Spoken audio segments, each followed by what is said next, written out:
Through the rain, through the tears, through the crowd, through the cheers. Oh, I still believe. I still believe. It's amazing that that guy was real. Tim Capello. Like, he's an actual guy. The dude on the boardwalk in the Lost Boys fucking playing that sax with his codpiece plus leggings, greased up ponytail with his chains and stuff. Like, that's actually him. That's the dude. He's the guy, Tim Capello, who made that song. I don't know. As a kid, I mean, The Lost Boys is the greatest vampire movie ever, and one of my top 10 movies of all time. But as a kid, I thought, that must be him. But then somewhere in my teens, as I would watch it, I just figured that he was an actor lip syncing because that character is so ridiculous. Like, even growing up in the 80s, like, is ridiculous. So I just assumed that at some point I got it in my head that wasn't actually him. But that's him, Tim Capello. He's a real guy. Just like that. It's weird. I always think about with guys like that, especially in the 80s. I mean, it exists now too. But especially back then when, musicians in particular were fucking bananas. Just extremely odd characters and caricatures of some sort of personality, I guess. But, like, what was Tim Capello like at home? Did he wear, I don't know, sweatpants and, like, a hoodie? He probably wore, what were those pants? Zobras? What were those pants? What were they? Zoom? Fuck. 80s workout pants men. What were they called? Damn it, they had a name. Did he probably wore those. I'm guessing he wore those, damn it, what the hell were they called? Zubas! They were called Zubas. He probably wore Zubas and, like, a t-shirt that he cut into a midriff, with the sleeves, like, not completely off, but, like, off at this angle, so they kind of hung over the shoulder a little bit. He probably wore those, and blue blockers. I'm guessing he wore blue blockers. I think those came out in the 90s. Yeah, or even weirder, I listen to a lot of different music, but it's always, like, I like black metal a lot, and, typically in black metal, there's so much theatrics and, like, death, and they wear fucking black, and some of them have, like, crazy makeup, and I always think, like, what is it like? I mean, they do the same shit. They have to go to the bank or the post office or the grocery store, like, but in their music and the image they're conveying is like they're sacrificing, naked women to the blood gods, and burning churches every day. I mean, some of those bands did burn churches, particularly in Sweden. It did happen, but it's weird. Like, most of them were just totally normal, regular guys. So it's like they would just sit around their house watching fucking Alf and Mr. Belvedere. I'm still in the 80s right now. And then like, I gotta go to work. Let me put on my studded codpiece and crazy mascara and fangs and, like, spikes. It's just weird to think about. But that's what they did. That is what they did. To be fair, in the 90s, when I was in high school, I used to wear, in junior high too? No, high school. I used to wear, like, a bunch of chains and shit around my wrists. That was so hardcore, guys. Anyway, I don't know. Lost Boys is a great movie. Great movie. Yeah. I went to this screening of it I mean, I've been watching that movie my whole life. But my ex-girlfriend hadn't seen it, so we went to like a screening in the park. Did I just tell this story? Fuck, my brain is weird today. Anyway, we went to the screening in the park. She hadn't seen it, and she was like laughing, like she thought it was dumb or something. I should have known. I mean, there were many problems with the relationship, but I should have known something was terribly, terribly wrong. I went to another screening once of The Shining in the Long Beach Cemetery, and I don't know if you guys have ever, anybody's been that lives in LA. To the Long Beach Cemetery is different than the Hollywood Cemetery for movie screenings. In the Hollywood Cemetery, they have like a specific area for seating that is not there's no gravestones there. So it's separate. There's no dead bodies under you. In the Long Beach Cemetery, they don't have that at all. You're just sitting on the graves. It's pretty rad. Anyway, screening of The Shining. You're all outside. We're sitting there, and it was like myself and my girlfriend, and the people directly next to us and just slightly in front of us, a few feet in front of us. It was a large group, maybe 7 people, and they were, older, late 30s, early 40s, like grown adults. I don't mean old, they're just adults. And they had a whole spread. It was impressive. They had like a little table and some citronella candles and lanterns and like a bunch of food. They did it well. And anyway, one of the guys in their group, at like toward the middle of the movie, he farted. Which my sister and I the other day were talking, my sister the doctor and I the other day were talking, that fart is probably the funniest word in the English language. It's a good word. But he did, and he laughed, and like there were 2 people next to him that he was with, like a girl and a guy. And they laughed too. And it was annoying, it was rude. He didn't say excuse me, but it's like, okay, they've been drinking some wine and it happened. It's an accident. No big deal. Then a couple minutes later, he does it again and he laughs. Hold on one second.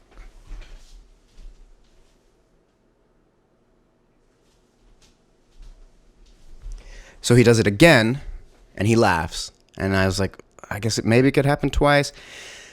But then he was like looking at them as like, that's funny, right? And then he did it again, a third time, and I was not okay with that.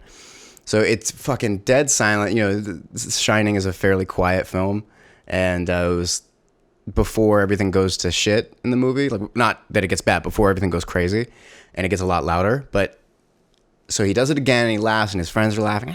Tee. And I was like, really fucking loud. Like, the entire cemetery stopped. And I was like, I yelled this. I'm not going to do it right now. But I was like, hey, you're not at home.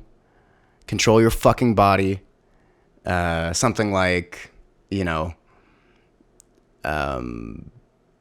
should know better than this, you sloppy motherfucker, or I'm going to drag you out of here. Something like that. And it was tense. And I've never seen this happen before. But the people that he was with, no joke, they like spread like 5 feet away from him and just left him sitting in front of me. And then I felt fine because it was warranted. I don't know. Maybe it was a little aggressive. Whatever. Anyway, don't do that. It's rude. Welcome to PORB. Welcome to PORB. I had a weird. Every once in a while on my Instagram, I'll post, like in my stories, I'll do like the ask me questions stuff. And a lot of times it'll be questions like, what can I do for a workout for this or that? Or how do I, do this? Or what's a good recipe for that? Things health and fitness related. And then, or some people will be like, how do I, what's a better way to build up strength or speed, whatever. Anyway, somebody asked me, this guy messaged me last night, or responds, and he asked something like, hey, I'm broke, would you train me for free? Which is an insane thing to ask a professional, ever. Like in any field, it's insane to ask that. So let me just check the camera again. I had a weird thing here on my monitor. Okay, we should be good. So I responded like, I've worked 19 years, thousands of hours, countless sacrifices, broken bones, injuries, bled, got sick, passed up hanging out with friends or whatever, family, to learn and develop these skills and that I share as a teacher. And then, you want me to give it to you for nothing? It's like, you don't have bills, you don't need food, you don't have like rent, you don't have responsibilities, you don't have a kid that you can just work for free. Like, how insulting is that to ask somebody? I was like, get the fuck out of here. But I've encountered that. I mean, ever since I started teaching. I remember I used to run my first martial arts teacher's school. So I started doing martial arts in 2000, and like April 2000, I think. And then, a few years, I ended up running his school. And I remember one time, I was between classes. It was in the evening on like a Friday night or something. And I was between classes, and it was slow, and I had like a decent amount of time to kill. Nobody was in there. And I had two friends across the street at a bar. And they were like, hey, come over, let's say hi. So I did. I walked across the street, and I could see the school, I locked up the doors and everything like that. There was nobody there. Anyway, and I'm just sitting there talking to them for like, I don't know, 5 or 10 minutes. And they were asking about training. They wanted to train. It was a guy and a girl. And I was like, well, this is how much it is, but, we're friends. I can work with you.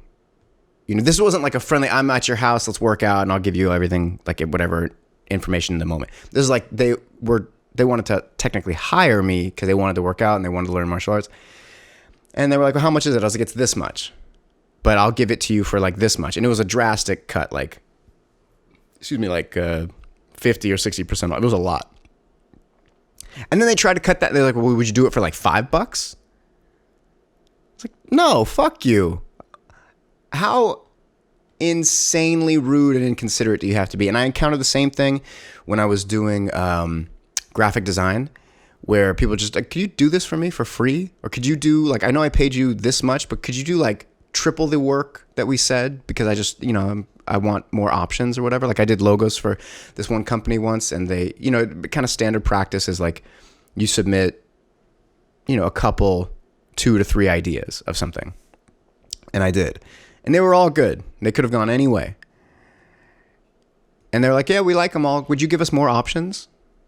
And I was like, okay, well, what do you like or not like? And they were all very different. So what do you like or not like about these? Nothing. We think they're great. We just want to see more. No. What, you're giving me zero feedback? You just want me to do more work? Like, it was... And then, I would do work for free for people, or they would ask me for do it. Like, oh, if you do this for free, it'll be good exposure for you. But they were not people who had any influence. It's just weird. If you're a business owner or an independent contractor or anybody who provides a service, people, especially people even like Just Meat, will think of it as, well, it's just you, so you could just work for free or something like it. It's insane. I don't understand what that is. Like, I guess if you have a product, people think like, oh, that I have to pay for. But if you provide a service, there's no kind of set gauge of what that is. So people just assume that they can have it for free. And here's the thing. If you are don't get me wrong, I still do, I'll do like free seminars if it's a good cause. I mean, I'll get paid if I want, but every once in a while, a situation will arise where, you could do a free self-defense seminar. You're not going to get paid, but it's good. You're providing a service. And I'd still do things like that. And I have no problem with that. That's, part of giving back. But, if you're a person with a service that you're providing, especially if you're new, don't give your shit away for free. Just don't. It sets a really dangerous precedent, and people will abuse it forever. And then they'll, think down upon you or act like you're being some kind of monster if you then later attempt to charge a reasonable price for it. I was just having this conversation with someone she's a therapist, and she's done a lot of free work, and she's not good about asking for money. And this is something I went through too. So she's not good at asking. So she's ended up doing a ton of work for free where she should have been paid. And then in a couple cases, there was like the discussion of money prior, like the person hiring her was like, okay, well, if you do this and this, then I can give you this much. So, okay. But then this woman I was speaking with didn't ask for it, but then way later, like a month or a few weeks later, asked like, hey, remember we talked about this amount of money? And then the person was like, I can't believe you're doing this. I can't believe you're asking for money for a service that you provided with your hard work and knowledge and expertise. So it's usually a bad idea to do shit for free. Now, the exceptions would be like, yeah, it's a charity, something or other, or, it's a good cause. You can case by case. Or if it is in fact, like this is a massive platform where you would be exposed to, tons of people or very important people or a handful of very important people, then it's like, okay, well, that's a good business decision. But like everybody, we live in a world where you need to pay for things. So it's like the exchange is a service or product for money so you can live.